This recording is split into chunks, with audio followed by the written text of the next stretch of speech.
Praise the lord. దేవుని నామానికి వందనాలు. ఈ డైలీ స్పిరిచువల్ బ్రెడ్కి స్వాగతం. ఈ రోజు దేవుని యొక్క మాట కీర్తనల గ్రంథము 42వ అధ్యాయం 1వ వచనం. దుప్పి నీటి వాగుల కొరకు ఆశపడినట్లు దేవా నీ కొరకు నా ప్రాణం ఆశపడుచున్నది. ఈ మాటను మనం ధ్యానించినట్లయితే ప్రియమైన దేవుని బిడ్డారా, దావీదు జీవితంలో ప్రతి విషయంలో కూడా దేవుడు విజయాన్ని అనుగ్రహించాడు. గల కారణం ఏంటి అని మనం జ్ఞాపకం చేసుకున్నప్పుడు కీర్తన గ్రంథం 42వ అధ్యాయంలో మనం జ్ఞాపకం చేస్తున్నమాట.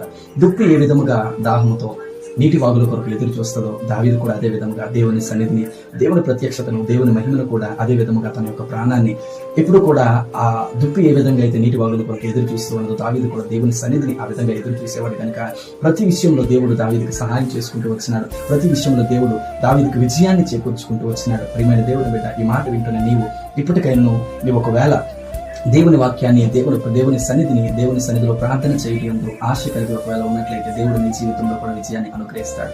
Praise the lord. ప్రభు మిమ్మల్ని దీవించును గాక. ఈ మాటను బట్టి నీవు ఒకవేళ బలపరచబడినట్లయితే సబ్స్క్రైబ్ చేసి పెట్టుకో. ప్రతిదినము ఒక కొత్త మాటతో ముందుకు వస్తాను. Praise the lord.